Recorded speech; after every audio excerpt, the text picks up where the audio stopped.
To this story, several London restaurants have been accused of evading new tipping rules by adding admin charges to customers' bills, extra fees that the staff never receive. Until recently, businesses were under no legal obligation to pass on service charges or tips or gratuities to employees, which seems extraordinary.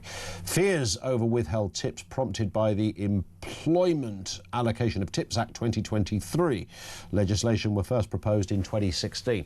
Let's speak with Micahel, CEO of the Nighttime Industries Association.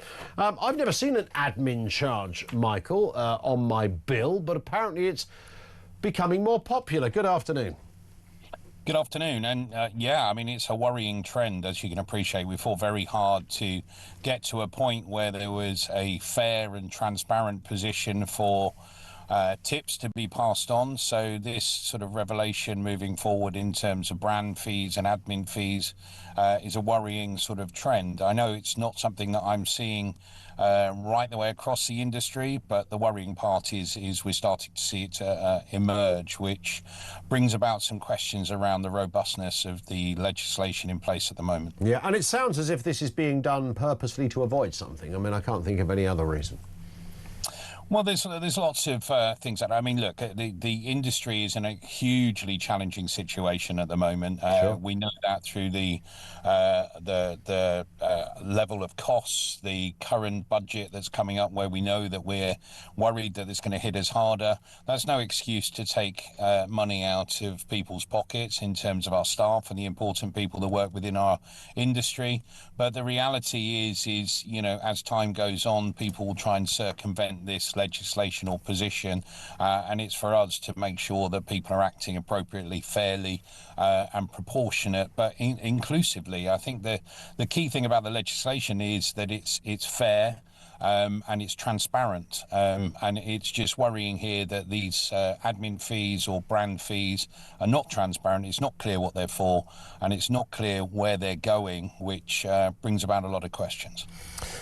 In terms of the, I mean, if I saw the words admin fee on my bill, I'd think that's kind of a bit extraordinary. I mean, I find it weird if you book a ticket for a gig and they charge you an admin fee. I've never quite understood what the hell that's about. I'm already buying the ticket, and particularly now that you buy stuff online where there isn't a physical person who's processing it and then licking an envelope and sending you your tickets. All of that stuff's gone. So that's a bit weird. But in a restaurant, that would be doubly strange.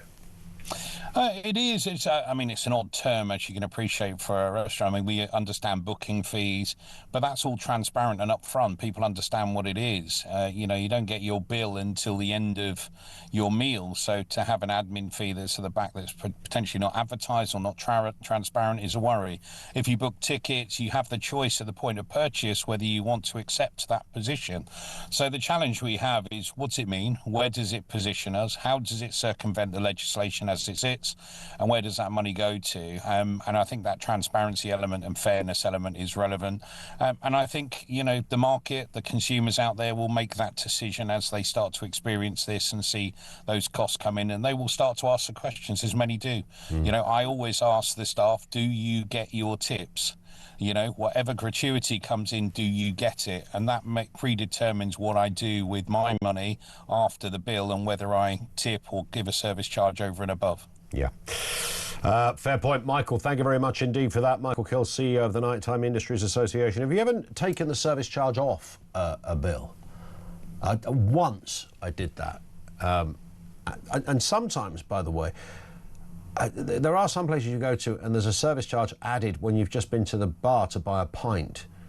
And I don't think that's the spirit of a service charge, frankly, that you add a real 50p service charge for a pint.